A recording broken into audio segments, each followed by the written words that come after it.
संभाजी ब्रिगेडचे प्रदेशाध्यक्ष प्रवीण गायकवाड यांच्यावर झालेल्या भ्याड हल्ल्याच्या निषेधार्थ पोलादपूर पोलीस ठाणे येथे संभाजी ब्रिगेडच्या वतीनं 16 जुलै 2025 रोजी निवेदन देण्यात आलं।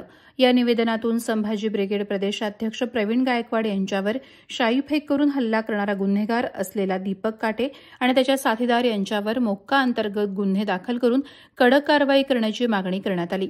13 जुलै रोजी अक्कलकोट जिल्हा सोलापूर येथे संभाजी ब्रिगेडचे प्रदेशाध्यक्ष प्रवीणदादा गायकवाड हे नियोजित कार्यक्रमाकरता गेले असताना गुन्हेगार प्रवृत्ती असलेल्या दीपक काटे आणि त्यांच्या साथीदार यांनी प्रवीणदादा गायकवाड यांच्या अंगावर चालून जाऊन त्यांच्यावर शाईफेक करून जीवे मारण्याच्या उद्देशानं हल्ला केला।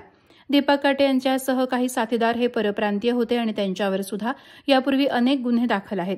काटे यांच्यावर अवैध शस्त्र बाळगणं, खून करणं, खंडणी मागणं अशा प्रकारचे गुन्हे दाखल असून यापूर्वी त्याला कारावास सुद्धा झालेला आहे। यावरून हा आरोपी अट्टल गुन्हेगार आहे हे सिद्ध होते। या प्रकरणी या आरोपीविरुद्ध महाराष्ट्र संघटित गुन्हेगारी नियंत्रण कायद्याअंतर्गत कडक कारवाई करण्यात यावी, अन्यथा संभाजी ब्रिगेड आणि समविचारी संघटनेच्या वतीनं तीव्र आंदोलन छेडण्यात येईल असा इशारा निवेदनातून संभाजी ब्रिगेडच्या कार्यकर्त्यांनी दिला आहे।